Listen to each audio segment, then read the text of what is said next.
ഇവാഞ്ചലിയും അനുദിന സുവിശേഷ വിചിന്തനം.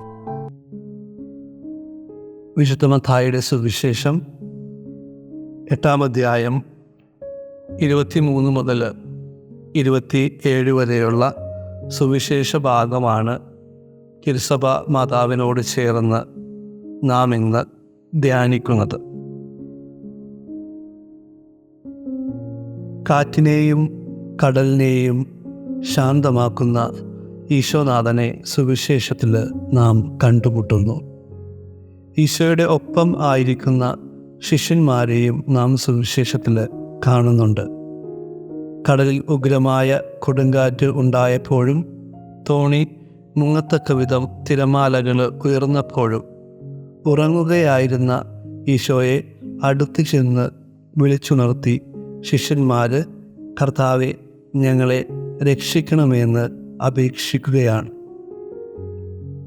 നാം നമ്മുടെ അനുദിന ജീവിതത്തിൽ ഈശോയോടൊപ്പം നടക്കുവാൻ വേണ്ടി വിളിക്കപ്പെട്ടവരാണ്. കാരണം മാമോദീസ എന്ന കൂദാശയിലൂടെ നാം ഈശോയെ സ്വന്തമാക്കുന്നു, അതായത് ദൈവത്തിൻ്റെ മക്കളാകുന്നു. ശിഷ്യരെ പോലെ ഈശോയുടെ കൈപിടിച്ച് നടക്കുവാൻ വേണ്ടി നമ്മൾ ആഗ്രഹിക്കുമ്പോൾ ഒത്തിരി ശക്തമായ കാറ്റിലൂടെയും കടലിലൂടെയും നാം കടന്നു പോകേണ്ടതുണ്ട്.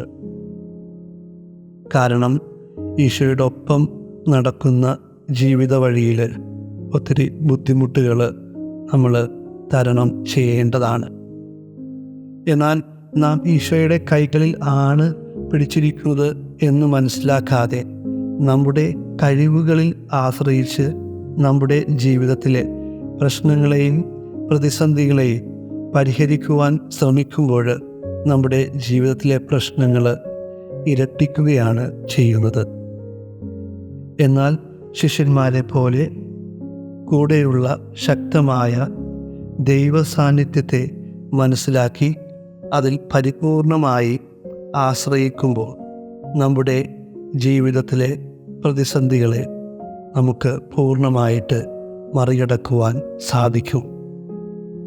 നിയമാവർത്തന പുസ്തകം 31-ാം അധ്യായം 8-ാം വാക്യത്തിൽ നാം വായിക്കുന്നത് പോലെ കർത്താവാണ് നിന്നെ മുൻപിൽ പോകുന്നത്, അവിടുന്ന് നിന്നോടുകൂടെ ഉണ്ടായിരിക്കും, അവിടുന്ന് നിന്നെ ഭഗ്നാശനാക്കുകയോ പരിത്യജിക്കുകയില്ല, ഭയപ്പെടുകയോ സംഭ്രമിക്കുകയോ വേണ്ട. നമ്മുടെ ജീവിതത്തിൽ കർത്താവിൻ്റെ സാന്നിധ്യം നമുക്ക് അനുഭവിക്കാം.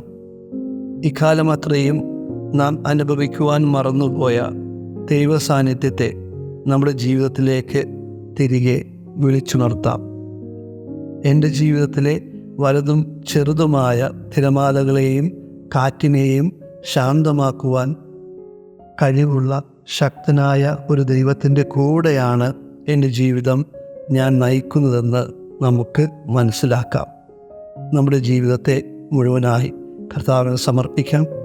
ദൈവത്തിൽ പൂർണ്ണമായി വിശ്വസിച്ചുകൊണ്ട് ശിഷ്യന്മാർക്ക് ഉണ്ടായ മനോഭാവത്തോടെ കർത്താവെ, എൻ്റെ വലുതും ചെറുതുമായ ദുരിതങ്ങളിലേക്കും പ്രശ്നങ്ങളിലേക്കും നീ സാന്ത്വനമായും രക്ഷയായും കടന്നു വരണമേ എന്ന് ആത്മാർത്ഥമായിട്ട് പ്രാർത്ഥിക്കാം.